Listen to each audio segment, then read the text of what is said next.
at ang utang na loob ay hindi sinisingil, kusang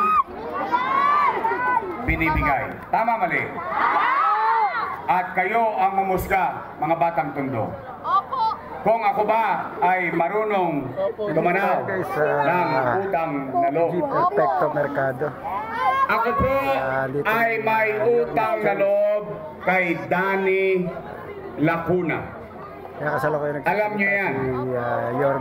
Hindi ko yan kinubli. Mga kalugar. Hindi ko yan itinago. In fact, bilang pagtanaw ng utang na loob kay Boss Danny, inalagaan ko naman ang kanyang mga anak. For 20 years. 20 years. At kayo po ang humusga.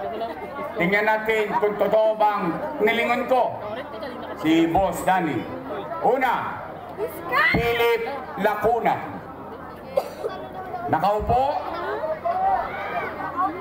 Nakaupo. Pangalawa, Lay Lacuna. Nakaupo.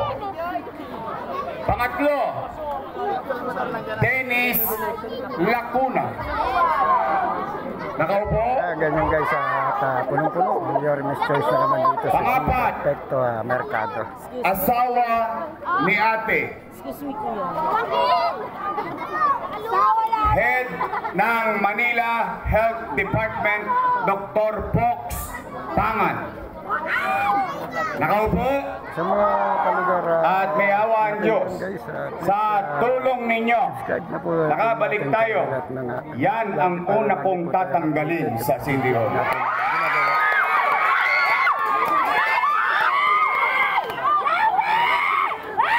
Bakit, Yorme? Galit ka ba kay Dr. Fox Pangan? Hindi. Para lang straightforward ba? Bakit mo tatanggalin si Dr. Fox Pangan? Ito, i-address ko to sa mga bata.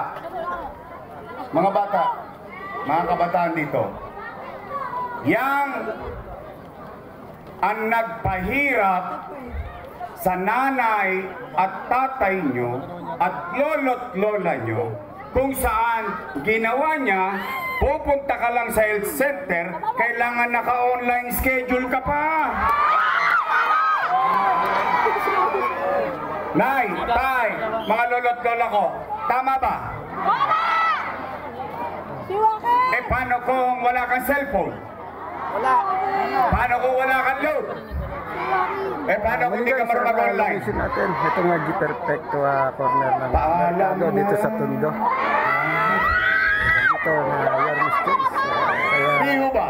Subscribe na kayo guys. Kung hindi pa ako tumakbo, channel. Kung hindi pa ako tumakbo, hindi nila tatanggalin. Pero for 2 years, hirap na hirap ang taong bayan pumunta sa health center. Wala ka nang unload, hindi ka marunong mag-online. Pagdating pa doon, alaws ka pang gamot. Nga. Tama, mali? Ilan na sila?